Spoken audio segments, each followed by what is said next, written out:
I knew something was wrong the moment I heard my daughter crying in the kitchen.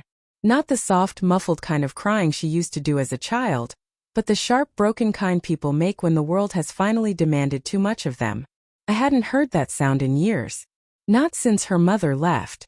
I stepped out of my room and found Lily slumped at the dining table, her fingers gripping the edge like she was holding herself up by force alone. Her shoulders shook as she whispered, "Dad, I need to tell you something."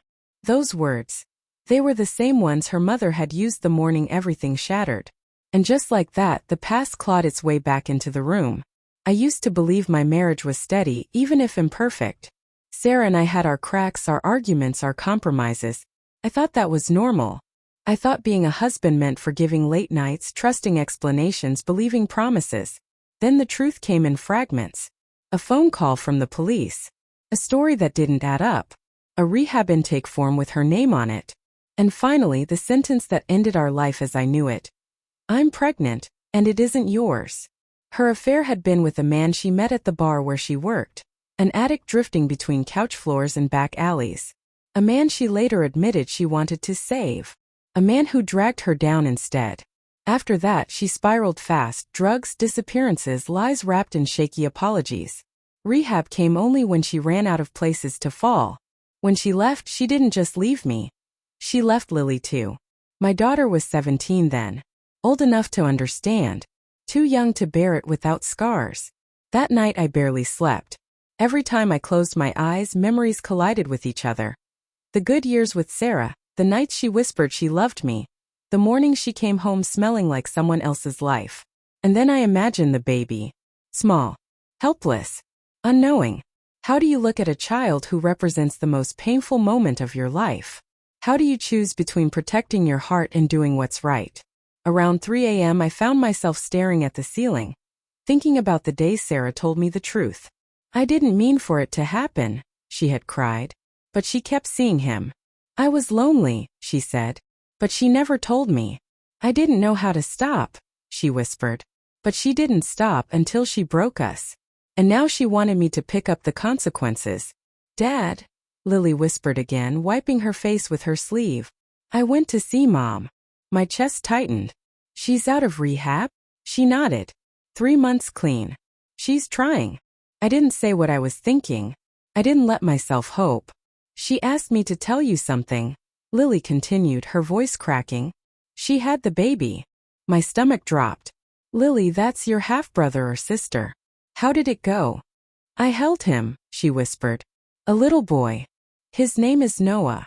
Her eyes softened for a moment, but then fear clouded them again. "She can't take care of him, Dad."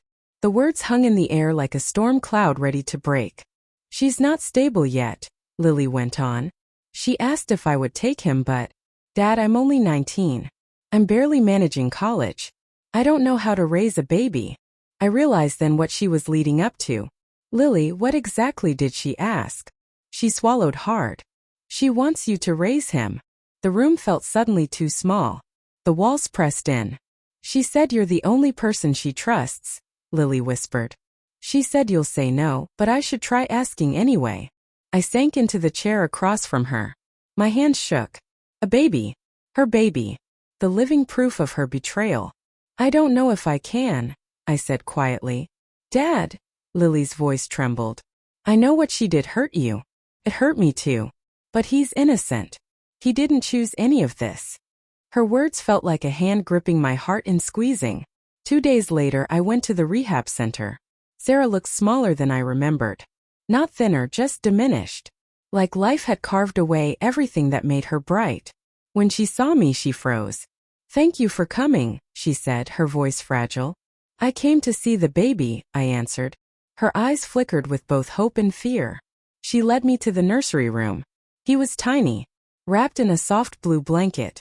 Sleeping, his fingers curled like little question marks. Something inside me cracked open. Not in a painful way, more like a door being unlatched. "He doesn't deserve any of this," I whispered.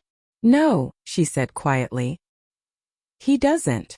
I turned to her. "What do you want from me, Sarah?" She broke. Tears poured down her face. "I want you to give him what I can't. I want him to have a chance. I know I ruined us. I know I hurt you. But please, don't let my mistakes ruin him too. Her voice shook like she was standing on the edge of a cliff. I know I don't have the right to ask you, she whispered. But you're the only good thing I ever chose. I didn't know how to respond. The words felt too heavy too late. I didn't decide instantly. Took days. Long walks. Sleepless nights. Conversations with Lily, who was torn between guilt and hope. In the end, the answer didn't come from logic or forgiveness. It came from imagining the boy's future. A future where he ended up in foster care. A future where he felt unwanted. A future repeating his father's path or worse, his mother's. And then imagining the alternative. A home. Stability. A sister who would love him fiercely. A father not by blood but by choice. So I made the hardest decision of my life. Not for Sarah. Not for redemption. But for the child who didn't ask to exist in the rubble of our lives. The day I brought Noah home, Lily cried again. But this time the tears were different. Hopeful. Soft. Healing. I picked him up, holding him carefully against my chest. He smelled like milk and lavender soap. His tiny breaths warmed the fabric of my shirt. Welcome home, little man, I whispered. We'll figure this out together. And maybe, in this unexpected way, part of my broken heart took its first step toward mending. If you enjoyed this story, thank you for reading, and help me hit 2,000 subscribers.